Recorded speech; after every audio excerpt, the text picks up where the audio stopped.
This is the Lockpicking Lawyer, and today I have some really interesting news. If you've watched my channel for long, you've probably heard me express some frustration with the pick resistance of padlocks available in major American retailers, stores like Home Depot. Well, it looks like Home Depot finally decided to add a premium line of padlocks to their retail stores, and they chose PacLock as their partner. Now, PacLock usually stacks up pretty well against comparable products in the pick resistance department. But with the line of locks going into Home Depot, they also brought a little bit of innovation, with some features you just don't see in retail locks and other features that you don't see anywhere. Now, there are a lot of locks here, and rather than glossing over everything, Bosnian Bill and I decided to divide them between us and give everything a closer look. So, if you want to see this trailer door lock, this cargo container door lock, or this lock designed for job site tool chests, head over to Bill's channel today and Friday. I will leave a link in the description below. Today, I'll be looking at these two normal padlocks, and on Friday, we will dig into the PacLock mountable chain lock and the PacLock with hasp, two locks that would be great for outfitting a work vehicle. But before I clear everything else away, I want to talk about the universal cylinder system from PacLock.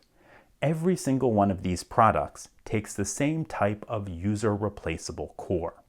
Why is that important?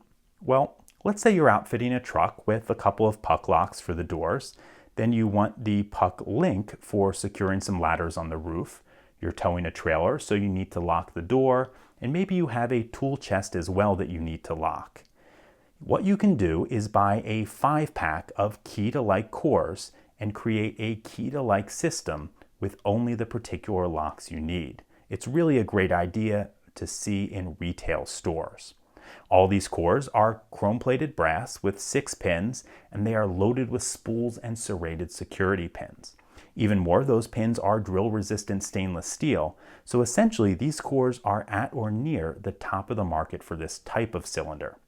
Okay, I'm going to cut the video, clear everything but these two padlocks away, and we will look at them a little bit more carefully. Okay, I've put everything aside, but the two locks we'll be looking at a little bit more carefully. They are the models 2A and 4A. They have 5/16 inch and 7/16 inch shackles and will sell for $30 and $40 respectively. They are marine grade locks, meaning there is nothing to rust. Usually that means a significantly weaker shackle. However, PacLock tells me they have a process for hardening these stainless steel shackles that makes them more cut resistant than boron alloy shackles, which is very impressive. Usually though, non-rusting materials like these aluminum lock bodies will not be as resistant to brute force as steel. I may do some testing to quantify that in the future, but the most common brute force attacks on locks like these are probably twisting, cutting, and grinding. And I suspect for those particular categories, they probably have similar resistance. Now, there may be some specialized attacks where aluminum would be at a significant disadvantage, things like drilling for the core retention screw, but that would require a fairly savvy thief, at least someone who knew the drill points. Okay, let's get to picking. We'll only open one of these. Let's do the larger one. And then, of course, I will take it apart to show you what's inside.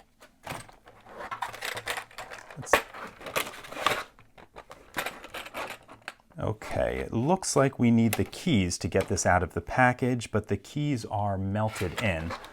So can we? Yep, we can just pick this while it's still here. I am going to use top of the keyway tension with a 40 thousandths thick pry bar and a standard hook in 18 thousandths. Nothing on 1. Click out of 2. 2 is still binding. Another click out of 2. A third, and it feels set. Nothing on 3. 4 is binding. There we go. 4. Click out of 5. Click out of 6, just dropped into a false set. Number 1, counter rotation. We lost our false set, nothing on 2, 3, 4. Click out of 5, got our false set back. 1, 2. Okay, 3. There we go, spool in 3. And we got this open. Okay, let's We'll leave that unlocked so we won't need the keys to get this apart. Let's see, how do we get this out of the package? There we go. Okay. Now to take this apart, there is a small Allen screw down the shackle hole. By the way, if you buy the packs of extra key-to-like cylinders, it actually comes with the correct Allen wrench.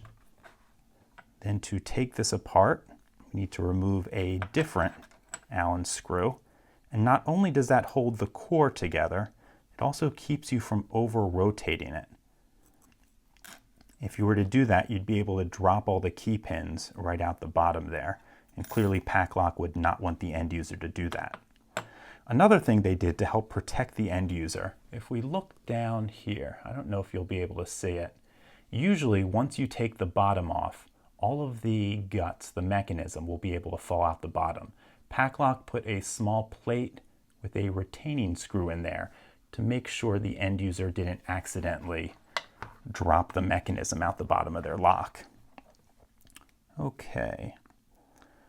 Let's turn this, I believe, right about there. Will allow us to take this out without freezing this core together. There we go, that worked out nicely.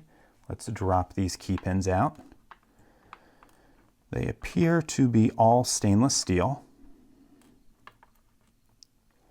And then if we look at this core, we can see there is a groove cut right behind pin stack number 6, and that is what keeps the core from over-rotating. Nothing else particularly unusual about that core. Let's get the driver pins out now.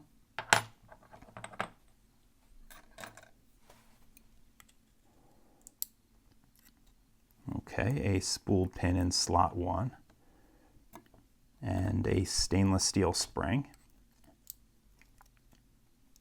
A serrated pin in slot 2, and a weaker stainless steel spring,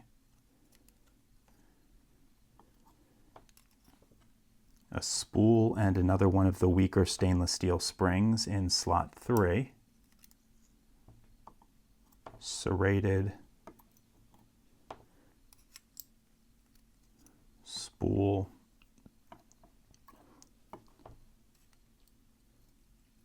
and serrated. Okay, I want to feel these springs.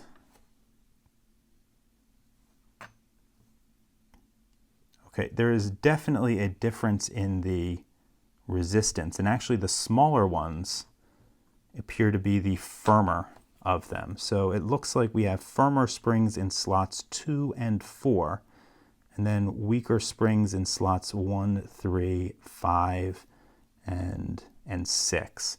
And they probably varied the spring tension as a measure to stop this from being bumped. Very, very good to see. Okay, so that's all I have for you on the PacLocks Model 2 and 4A. Tune in on Friday. We'll be looking at the PacLink and the PacLock with hasp. But that's it for today. If you do have any questions or comments, please put them below. If you like this video and would like to see more like it, please subscribe. And as always, have a nice day. Thank you.